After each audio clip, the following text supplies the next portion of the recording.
Welcome everybody. My name is Barney Brennan. I'm from the SPE, London Net Zero Committee. Really looking forward to this session today. We're joined by the North Sea Transition Authority, Stuart Walters, Rebecca Allan and Ross Taylor. They're going to introduce themselves a little bit more in a moment. And I'll do a little bit of an introductory piece ahead of that. But before we get onto that, just a little bit of housekeeping. Everyone, audience members are going to be muted. Please, no recording of the session. We will be recording the session and it is recording now. So once this is finished, we will be uploading the session and hopefully the slide material as well to the London SPE website.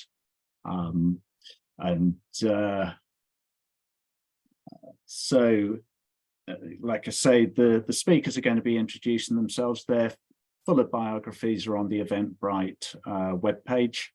So if you want to read them there, then that's where you can read them. We're encouraging audience members to submit questions, so please do that as the speakers are presenting via the Zoom chat function, and I'll attempt to field as many of those questions as possible at the end of the session.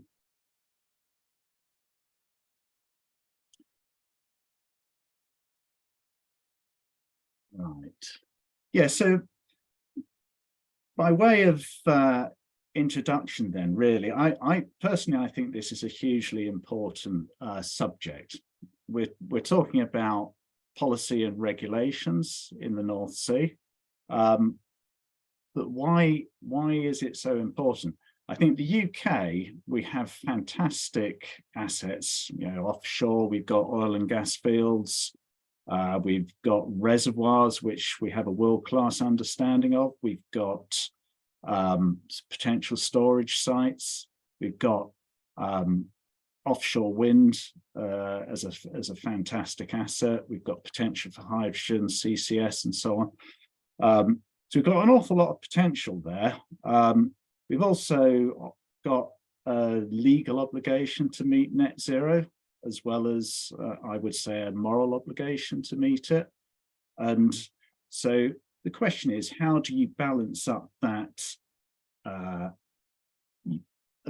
need or desire to make the most of our assets whilst also meeting those net zero obligations? And that's not going to come around just because we wish it was so. And it's not going to come around just because of some mysterious hand of the market. It's really going to be driven by policy and regulation.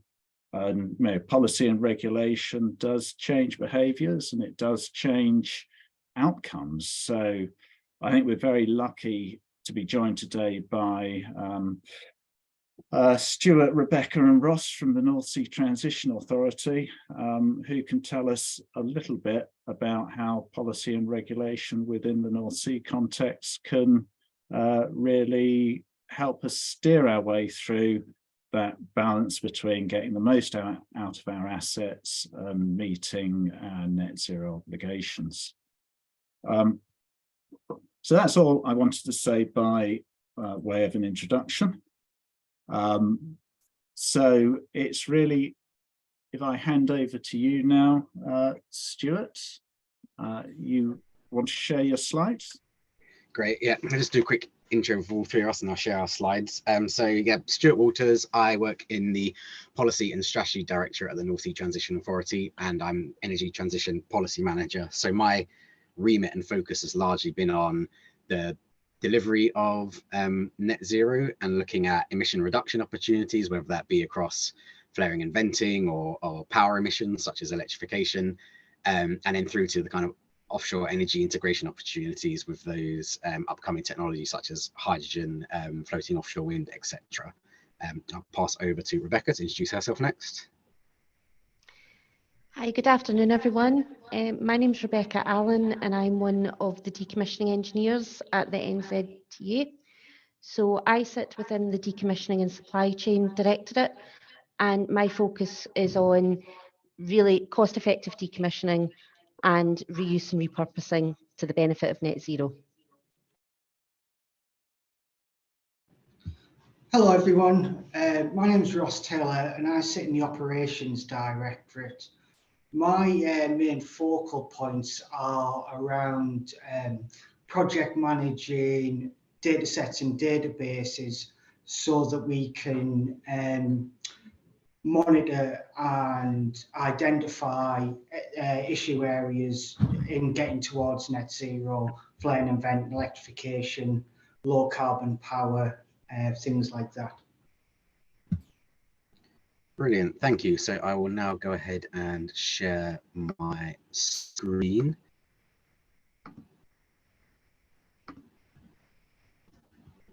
And now hopefully all can see my slides. Do shout if you can't, but I'll kick off. So yeah, great opportunity to speak today. Really good topic that we want to try and present the work that we as a regulator have been doing alongside kind of what government policy is and how we're delivering that. And I think, as Barney said, it's a really interesting balance that's been increasingly put into the limelight. You know, the net zero, which are by 2050, which are legal targets, things like meeting our carbon budget obligations, which are set by the Committee on Climate Change over kind of 5-year intervals, and each sector has its own targets and sort of suggested recommendations for how to deliver that, and then all the way to looking at how you know, energy integration can be brought forward in the North Sea to realise synergies. And then on top of that, you know, we've got the energy security matters with the war in Ukraine and the kind of supply of oil and gas crisis. So it's really been the energy trilemma was always there, but now it's been really put forward into such a higher level of focus and attention that it's good to kind of join this discussion today and speak about our work as a regulator.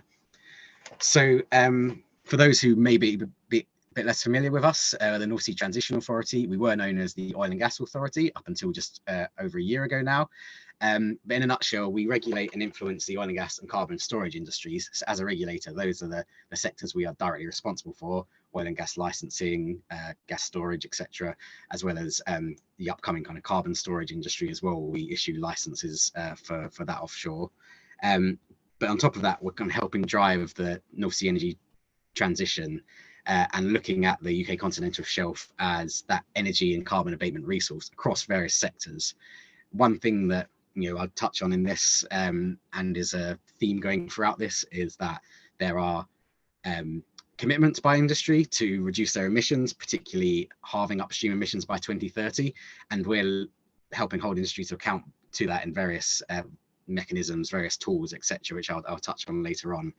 But really our focus kind of cuts across 3 areas. It's the energy security piece, so ensuring that UK energy demand is met by domestic sources as far as possible, and that we promote excellent oil and gas licensing and stewardship in order to bring assets online.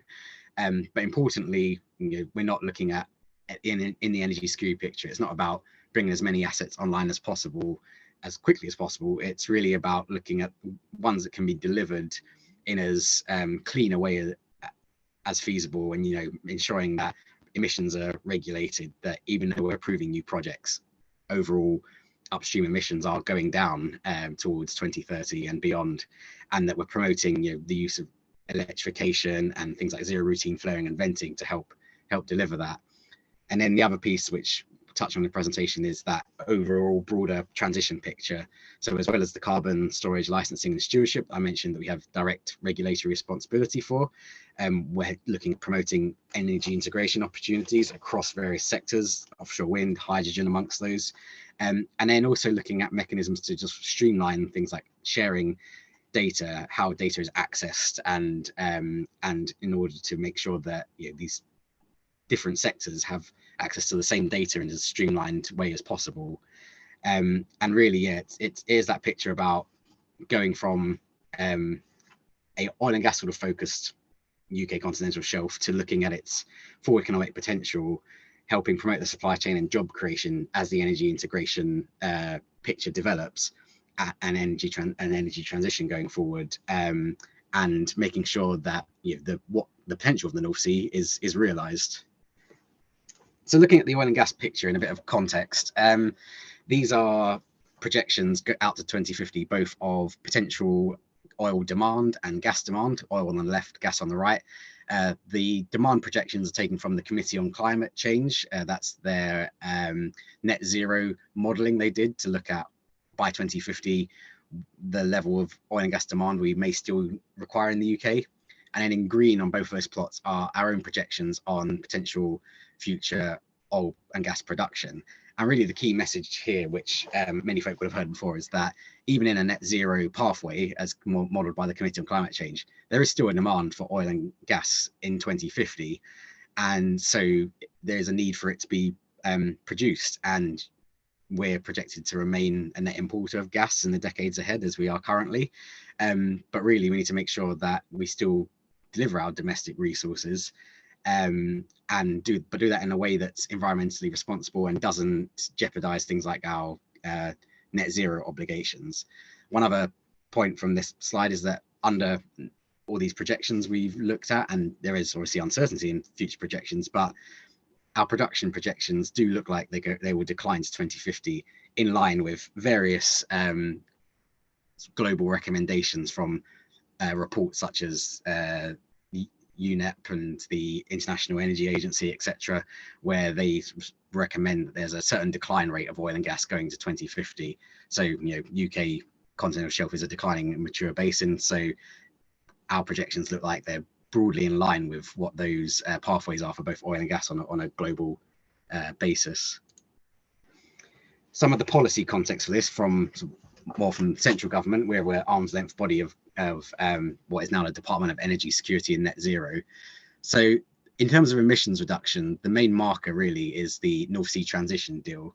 So this was an agreement signed between industry and government just over 2 years ago now, first of a kind in any G7 country, but essentially it outlined a number of commitments from the oil and gas industry and government. And the key headline one from that were these emission reduction targets, whereby there was dates set for 2025, 2027 and 2030, and a level of emissions reduction by those dates as well. So the big one is 50% reduction in emissions by 2030. That's compared to a 2018 baseline. And this really was the point at which set the marker, I guess, to say these are the emission reductions required. This is how industry and government see net zero being met from the upstream oil and gas industry. And we, as part of that, then went on to update our own guidances, strategy, etc., to make net zero an obligation, and to look at how our regulations and various tools can help deliver on that, and how we can check progress and hold industry to account on meeting these targets.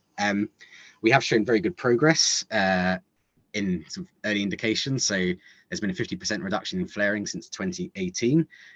Some of that obviously was initially due to reduced activity from the kind of pandemic, etc., and increased maintenance work that was done during that period. However, we have seen in the last year that there's still been an increase, there's still been a continued decrease in flaring, despite an overall increase in production. So it seems like industry is proactively looking at methods to reduce flaring, which is a positive story. And that's been part of our overall reduction in greenhouse gas emissions around about 21% since 2018. And we've estimated that through kind of proactive regulatory sort of interventions that we've probably avoided around about 1.4 million tons of CO2 emissions. So these are good examples of how, setting these targets and looking to deliver them both between government, industry and us as regulators can achieve good results. And we're hopeful that those 2025 and 2027 targets will be met. 2030 is the big one, and it is a bit more of a struggle, and it requires electrification. It requires kind of big ambitions on power emissions. And so that's the one that we're really striving with industry to help deliver and get projects going on electrification. So the context in terms of net zero for us as a regulator, as mentioned, the North Sea transition deal between government and industry set the emission reduction targets and kind of outlined how industry and government work together to support net zero while still developing a domestic oil and gas industry. We, in response to that, updated our strategy and our central obligations as part of that to incorporate net zero. So previously it was sort of focused on what we called maximising economic recovery, but we updated that and laid it in Parliament, and it came into force about, again, just over 2 years ago, where we said that industry should take appropriate steps to assist the Secretary of State in meeting the net zero target, including by reducing as far as reasonable in the circumstances greenhouse gas emissions. And what that means is, as it's a central obligation within our strategy, it's something that industry has to look to achieve and has to, sort of, as I say, take the appropriate steps to demonstrate they are doing that. It has a bit more of a regulatory, I guess, drive to it, rather than it just being a ambition or aim. It's something that we're looking to deliver with industry.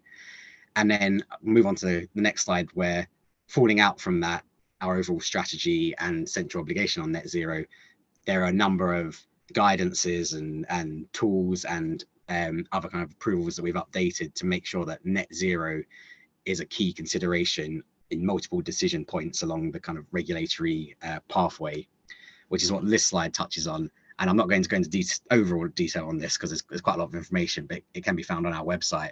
But essentially, some of the key points in terms of the net zero and emission reduction context are that at the top there, you have some of our overarching documents that demonstrate net zero throughout the entire life cycle of oil and gas projects. As I mentioned, our overall strategy requires net zero throughout the life cycle.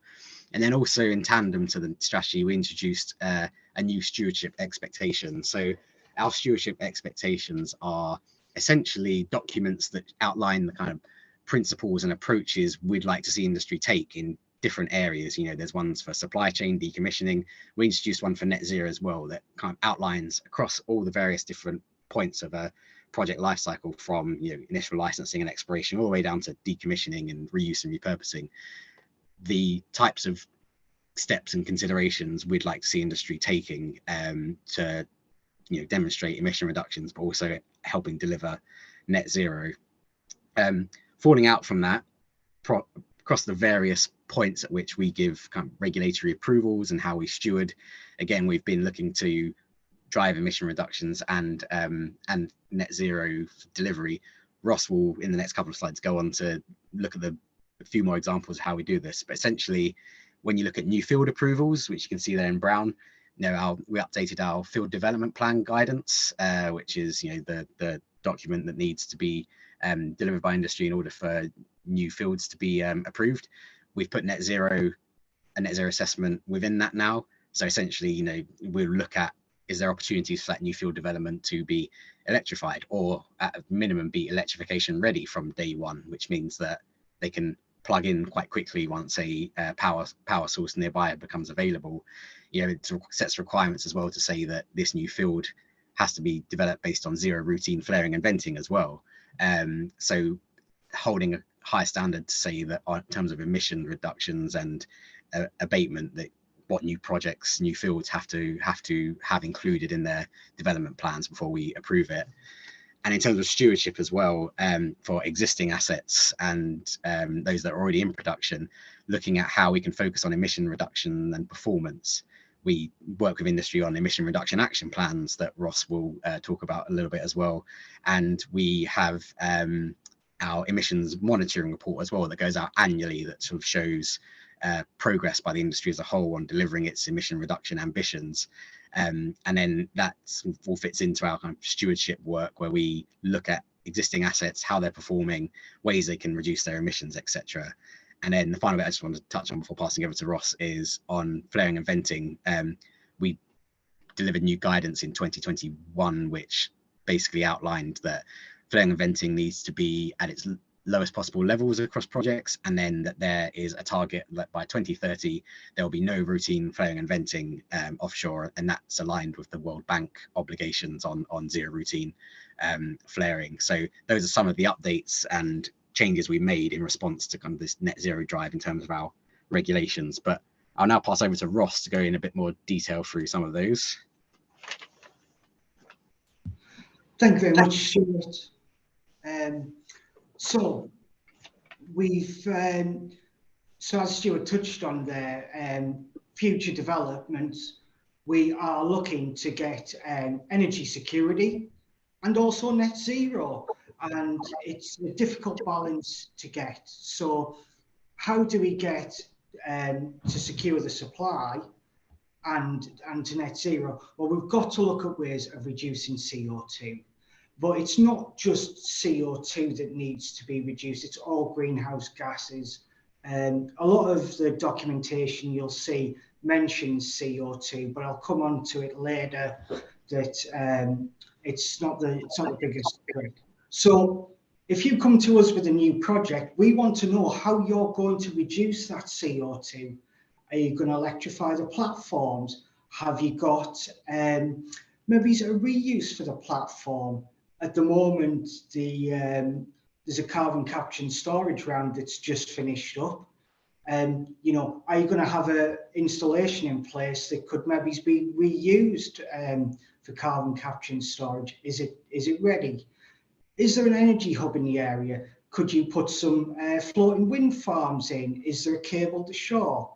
Now you'll come to me and say, "Oh, Ross, you know, this we've got this project. It's economically viable, but we don't have any means of producing electricity." And we, as the NSTA, will say, "Right, well, have you gone through all? Have you gone through everything? Have you checked everything that you can do? Maybe you would need to run on a gas turbine for a couple of years." And what we do is we go forwards through concept select, field development plans, field development addendums, and that's how we drive the move to net zero. But what we also need is we need it wrapping up in an area solution. So if you come to us with a new development, we, as an operator, we want you to be thinking about what else is around you. Is there any way you can help out possibly older assets in the area to get them down to net zero? So that's the end for the future development. You can go on the next slide. So also what Stuart touched on was the stewardship. You know, we've got this plan that all of, you know, we need our new assets to be net zero, no flaring, no routing, flaring and venting. But what about the older assets? Well, this is where, through effective stewardship, we can help out by identifying. What we do is we get a monthly report from all the operators through the PPRS system, and an example. Well, this is a made-up example. Obviously, this is not for a real operator. But operator X was a high vendor, and we went to them through a tier meeting and said, "Your vent's very high. Is there anything you can do?" And they went away, had to think about it, and said, "Well, actually, if we reroute our off-gas system to the flare, we'll be burning that methane that we were just venting out, and that'll give us, you know, a 70% reduction or a 70% reduction of greenhouse gas emission, which is equivalent to 25,000 tonnes of CO2 a year." And that is the good sort of behaviour that we were looking to foster through stewardship expectation number 9, collaborating. And operators come, you know, we've come to an operator and said, "Look, we think there's a problem." They've went away, thought about it, came back and said, "Yes, actually we do this." But as you can see on the right hand graph, the flarings went up. So it's not necessary. So it's a case of where's the biggest winds coming from, and what we'll touch on the next slide, Stu, if you want to go over, is how we do this. So as all the operators will know, we have what's called the ERAP, the Emission Reduction Action Plan, that goes out and it's gone out to industry, and so it's gone out to industry. And what we're looking to do is find opportunities to reduce emissions. We went out to industry, had a look at their plans, and we've grouped them together by themes. Now, you possibly can't see this on the slide, but we've got things like power gen modification, operation optimization, flaring and venting, which I've touched on slightly, you know, rerouting that, and also lower carbon power. Now, understanding the impact of each theme. So this here is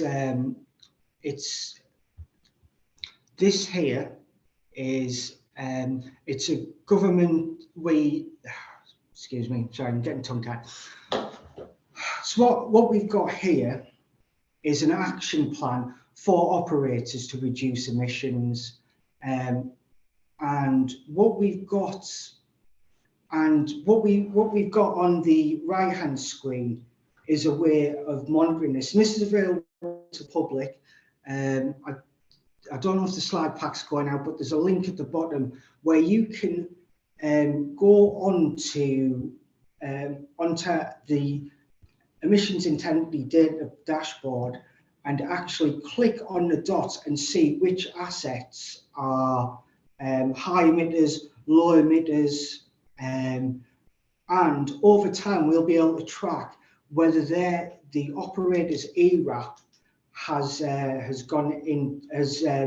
worked out. Has there been a reduction in emission intensity, or has it stayed the same? And if it's stayed the same, then we'll find out. If it's went down, we'll go along, ask them, see if and you know, to gain knowledge and share best practices. And that's it from me.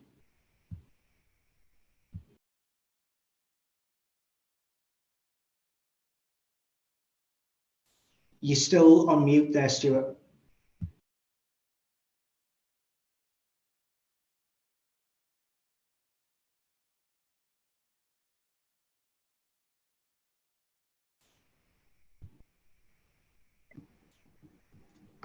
And then share this. Can you see my screen again? Yep, that we're seeing that. Okay, great. So yeah, just touching on the energy integration picture as well. So there's huge opportunity in the North Sea across various upcoming technologies. A report we did back in 2020, which was a very quick estimate, but it wanted to just present the picture of what the North Sea could mean in terms of new energy and delivering net zero. And what we saw was that across areas such as blue and green hydrogen, wind power, carbon capture and storage, offshore electrification, and the resultant abatement levels from that there could be potential for the UK continental shelf to contribute to around about 60% of the UK's net zero target, which is massive, which is hugely significant. And it's sort of highlighted that this is an energy integration picture, and that we need to look to across these sectors to realize opportunities and synergies to deliver these sort of levels of abatement. Associated with that, it's estimated that it could be about 120 billion pounds to be invested across these different sectors offshore by 2030. And really importantly, around about 90% of the oil and gas workforce have medium to high skill transferability to these new technologies. So you hear the term just transition used a lot, but really looking at how we can ensure that the opportunities to move to these new technologies are as streamlined and as smooth as possible. Although we aren't responsible for skills policy per se, we do want to track with OEUK and others how the progress on this is doing, and realise opportunities for it to happen in practice. Because offshore energy jobs are forecast to grow by over 211,000 by 2030. It makes sense to try and transfer folk from oil and gas skills who have good transferability into those jobs, as opposed to them losing their jobs and hiring new from elsewhere. Looking at some of these these energy transition opportunities in a bit more detail, carbon capture and storage. So big focus here from our perspective, given we are the regulator for offshore licensing and permitting of this. But really, the UK has a great opportunity here. There's estimated to be hundreds of years of potential storage needs offshore UK, both in depleted reservoirs and saline aquifers. We have, as I say, declining oil and gas industry that the fields and infrastructure can be reused for this purpose. So really good opportunity there. And it's needed because there's already the target of 20 to 30 millions of tons of CO2 to be injected per annum by 2030. What the Committee on Climate Change have also modelled is that depending on various policies on a demand side, what you do with domestic heating, how it's kind of transport and industry develop, and the policies that roll out, you're going to need a range of between 75 to 180 millions of tons of CO2 to be injected per annum by 2050. So what it really shows is that no matter how ambitious government can be with their demand policies to reduce the need for fossil fuels, you're still going to need quite a significant amount of carbon storage by 2050 in order to meet our net zero target. And so that is why last year we decided to open the first carbon storage licensing round. The areas in red on the map there are the ones that were opened up for that round. They were identified based on high carbon storage potential in terms of good saline aquifer opportunities or depleted reservoirs, but also to be located near to developing onshore clusters for both carbon storage and hydrogen, to make sure that they were situated in locations that would help deliver on the onshore aspects as well. So it was a positive round. We attracted 26 bids across these areas, which the team are currently in the final stages of reviewing, and hopeful that awards will start to be going in Q2 this year to those successful projects. And in looking at wider integration as well, so wind power growth and onshore electrification is one that's been quite a big focus. Around about 70% of offshore oil and gas emissions come from power generation using traditional gas and diesel generators. And of the kind of assets that have longer remaining production life, we estimate that there's about 2.5 gigawatts of potential power demand out there for from oil and gas facilities, and some of those are situated near wind power growth areas, either existing kind of fixed bottom ones if you're closer to shore, or developing further offshore floating wind farm areas as well. And as a result, that's why something called INTOG was done last year by Crown Estate Scotland. INTOG stands for Innovation and Targeted Oil and Gas Decarbonisation, but really, essentially, it was a dedicated offshore wind leasing round for wind farm developers to apply for offshore wind leases. But a requirement of that was that at least 20% of the power of that wind farm needed to go to nearby oil and gas facilities to decarbonise their power generation. So the results from that came out a couple of weeks ago now. There were 13 projects that were awarded. I think about 8 of those were for oil and gas decarbonisation. And it was something like around 5 gigawatts of potential power, potential capacity from floating wind, which is essentially the government's target. So a really good opportunity there, and drive to try and look at how wind power and the growth of that can be integrated with offshore oil and gas to reduce their emissions. And then quickly touching on hydrogen as well. So hydrogen is something that's been quite a big focus of the UK government. Globally, here folk talk about it a lot.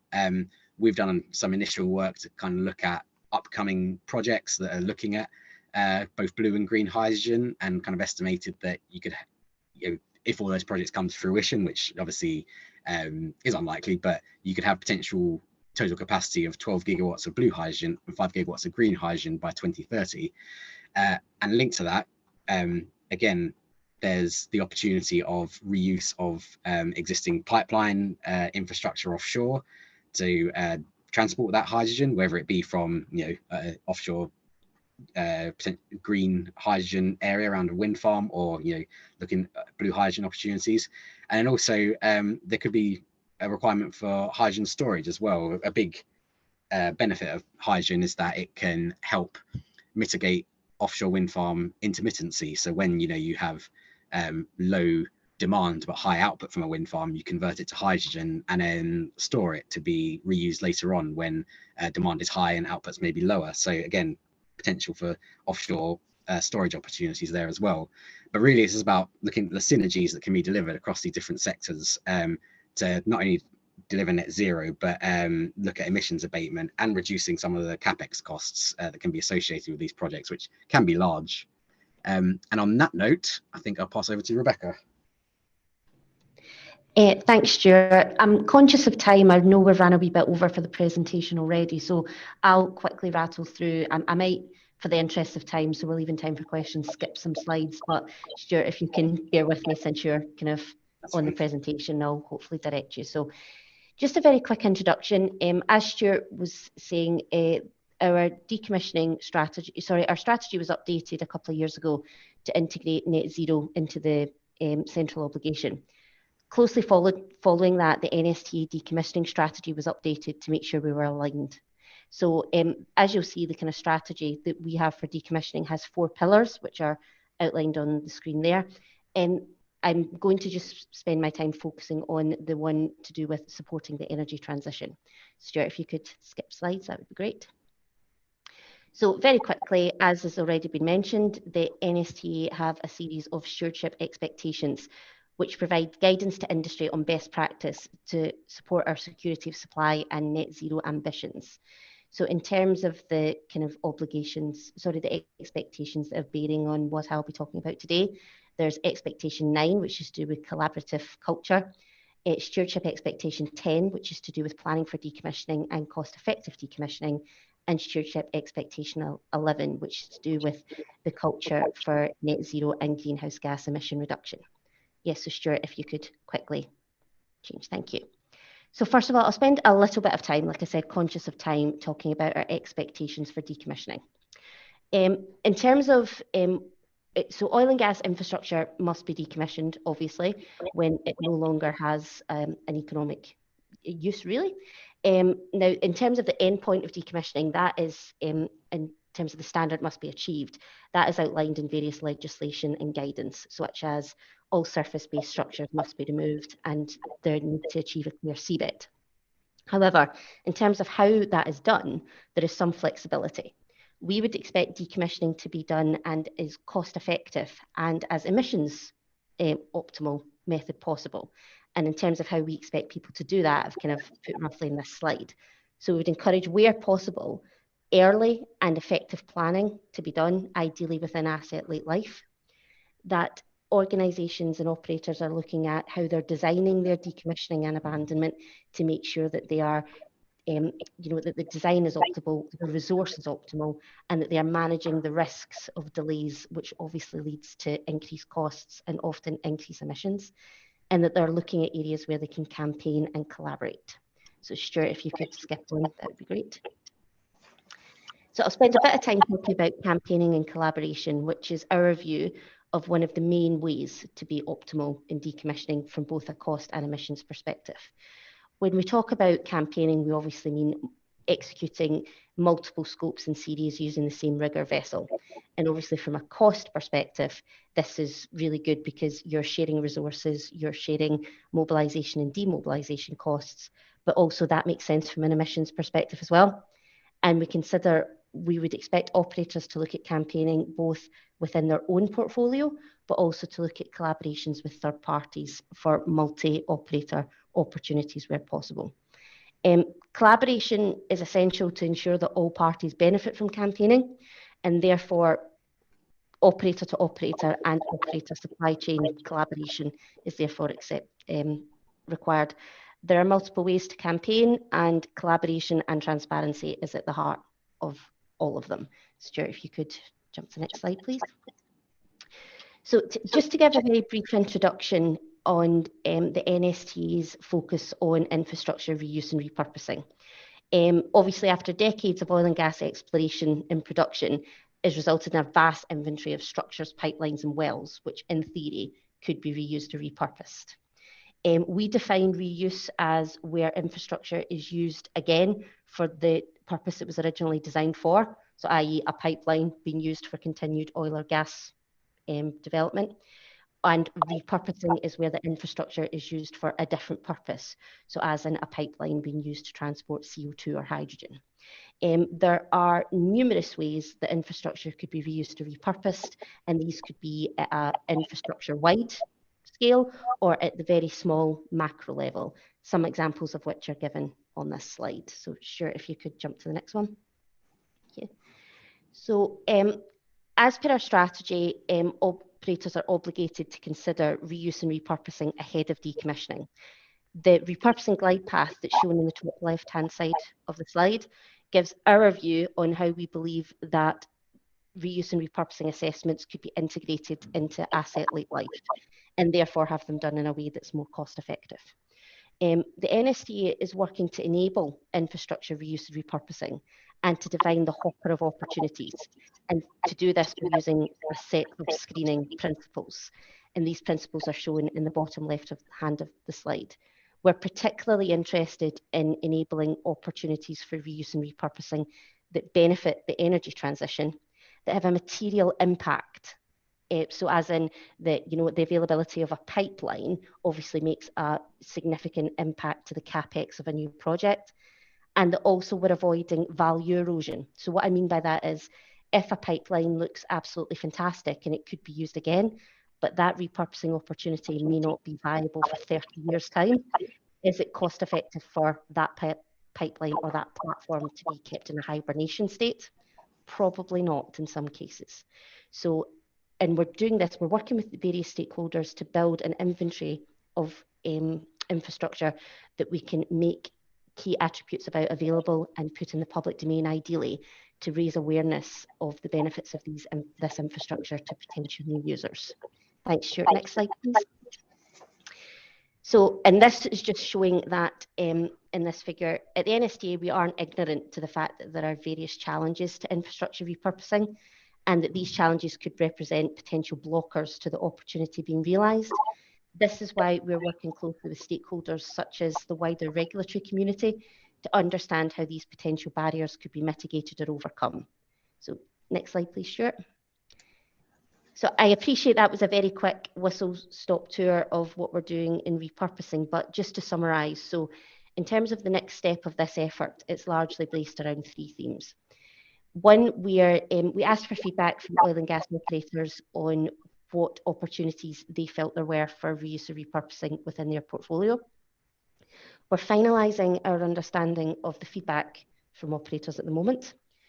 Secondly, we're engaging with stakeholders such as operators, developers and regulators to understand how viable reuse and repurposing opportunities could be matured, or in areas where it looks like the concepts aren't viable, they can be discounted.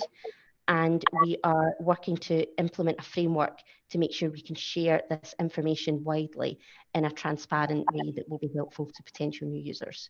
So that was my final slide. Again, apologies for the pace, but hopefully that was easy enough to understand. But so Stuart, Ross and I will welcome any questions that you have.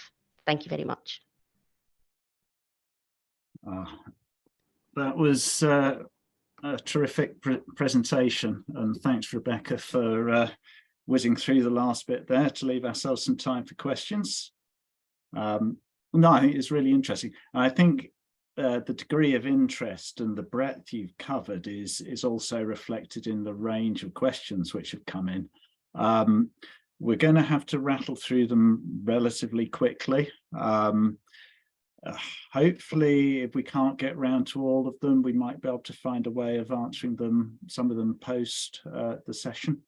But anyway, the first question which came in, I won't necessarily do the questions in order, but Roshan Khan, he asked, what has been the biggest driver in the 50% reduction in flaring? Is it down to improved operating procedures, and how much of it is down to cessation of production? And sort of as a supplement to that, the 2030 target of a 50% reduction, how much of that is going to be driven by reduced production versus lower energy intensity? I'll take Stu, do you want to? So it is actually a mixture of the both. You'll have seen recently in the news that some of the older, mature assets have been taken down. We've reduced the cessation in production timeline, so that's made it a little bit easier. And also there is the there's the decline. There's just a general field decline as well. Okay, thank you.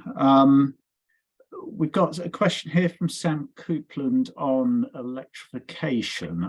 Following the NSTA letter to industry on asset electrification, all of the NSTA principles for regulatory decisions apply the concept of reasonable. Can the NSTA provide any more detail on what they define as reasonable and how that will be applied?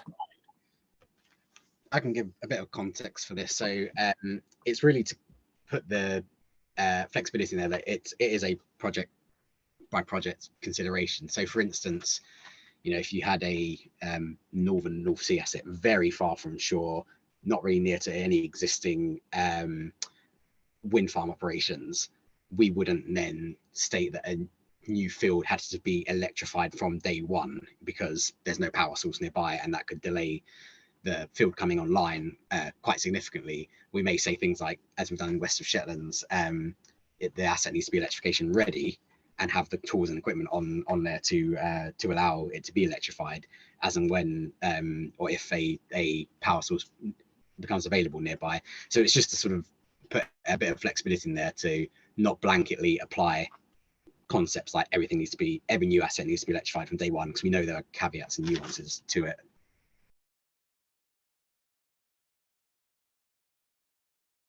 Okay, thank you for that. We've got changing subjects slightly. CCS, Dan Rogers is asking about CCS and talking about fiscal policy differences between the traditional oil and gas licenses and CCS licenses. Can you comment at all on some of those differences? I'm trying to look for the question in the chat so I can see the... It's about the fourth question down, Dan Rogers. Are you able to touch on some of the key fiscal policy differences between traditional oil and gas and CCS licenses? Certain fiscal incentives. That's probably, I can get more detail on that from our CCS team if Dan wants to kind of have his question responded to afterwards. There will be differences, but they'll have a lot more detail about especially how they're doing it in the current licensing round and what's being applied. So happy to take that question and get a more detailed response from our CCS team. Okay, thanks, Stuart. I think there's an interesting general one from Adrian, and I don't know how well you can answer this, but we're doing a good job here looking at the scope 1 and 2 emissions for UK oil and gas, but as you know, we do import a lot, and who is monitoring those imported oil and gas emissions, particularly those associated with LNG? We could be decreasing, but overall, the UK side could be decreasing, but if you count the imported emissions, it could actually be increasing. Yeah, it's very true. And it's one of our key and government's defenses of saying why we want to continue domestic production is that when it's a domestic source, that you can have much greater control in the greenhouse gas emission intensity than that's being imported. That makes more sense from a net zero and carbon abatement perspective. We have on our website, we do have a page that compares domestic kind of greenhouse gas intensity versus imports. We as a regulator don't have any responsibility for the imported picture in terms of their greenhouse gas levels and abatement. That's something that is more with central government, but we do have a method. It uses data that's gathered by other external organizations, but it's not our own data, but essentially does a comparison to show where we are versus for imported oil and gas versus domestically supplied one. I mean, it's going to be updated this year. The last one we did, the figure roughly is that your imported sources are around about 2.5 times the emission of your domestic production. And the potential is that as we help deliver on these power emissions abatement and flaring and venting, that gap could widen as well. So it's definitely a very valid point that we try and raise quite often. And where can you go to see the rate of imported emissions associated with oil and gas? I'll share a link to our page that has our essentially our comparison, and it will have the links in there to what various public data was used to do that comparison. So folk who are interested can look at it. Okay, thanks. Okay, so turning to a question from Simon Barclay to interesting to see the NSTA role in new field development approvals. Field development plans are now often compromised by operators having to factor in the risk of windfall taxes. Is the NSTA able to do anything to engage across government on the impact of this risk on developments, e.g. sort of with the Treasury? I don't know if Ross or Becky wants. I can make a quick comment if either of yourselves wanted to say something. I'm happy to leave it to you. So yeah, we have been engaging with government. It's obviously Treasury policy. We often aren't involved in in-depth discussions on as it's being developed. We will input our thoughts on impacts, etc. from it. One thing that we have kind of been involved in is looking at the policy was put out there and looking at kind of the potential impacts from things like alongside government, but investment and things like the decarbonisation relief as well, what that can mean for projects. But really, we've been engaging government on, as OE UK have as well, sharing kind of what thoughts are on investment impact, etc. But it's government policy that we have some involvement in, but it's within their remit to set what they want with the EPL. Yeah.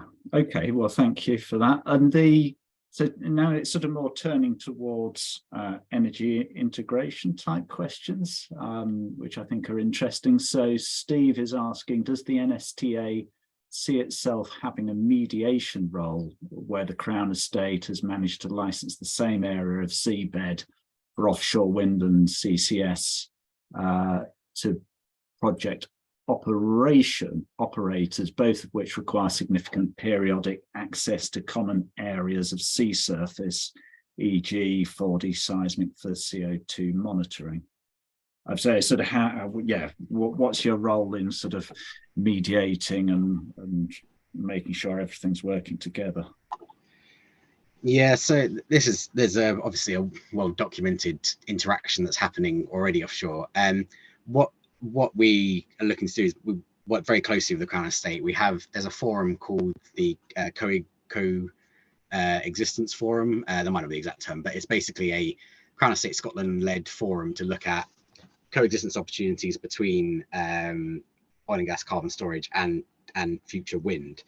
And so we're looking at learnings from that, but then also making sure that going forward, as future licensing rounds occur and as floating wind is happening further offshore and there's greater chance of direct interaction with oil and gas and carbon storage sites, that we had direct channels with the Crown Estates to identify those crossovers in advance and look at mitigations or ways to reduce the overlap, and then where there is essentially going to be an overlap, then looking at discussions with both parties on some of those coexistence technologies and abilities and things they could do to ensure that both can occur in a same or similar area. The thing about it is that once the carbon storage site is operational, obviously the extent of it is a lot more minimal, but really that initial phase of the seismic and the monitoring and the sort of surveys that will be done is the key bit where the wind farm can interact. So that's kind of been a big focus of our coexistence, that coexistence forum, looking at technologies and ocean bottom nodules and other things that can be implemented to mitigate that. Okay, thank you. And sort of keeping on the sort of how we work alongside other industries, Ridar Rikabi has asked something on the hydrogen storage side of things. He says they read that storage in depleted gas fields and into aquifers is still in its infancy and is seen as less feasible than storage into salt caverns. And do you have a view on that? Stuart, were you going to say something, or do you want me to? Okay. I will first of all admit I don't have a subsurface background, so I would very much defer to one of my colleagues. I can provide a more detailed response on this, but my understanding is that, to be fair, hydrogen storage in general is at its infancy at the moment. I think it's fair to say, although I know there is kind of work being done in this. I've heard numerous different options for hydrogen storage, including depleted gas fields, also salt caverns, and actually using redundant pipelines to store quantities of hydrogen as well. I think all these options are currently on the table, but as I believe the same person noted in a question further down the chat, as there is no regulation for hydrogen at the moment, I think all of these things are really all these different concepts are very much all in their infancy at the moment.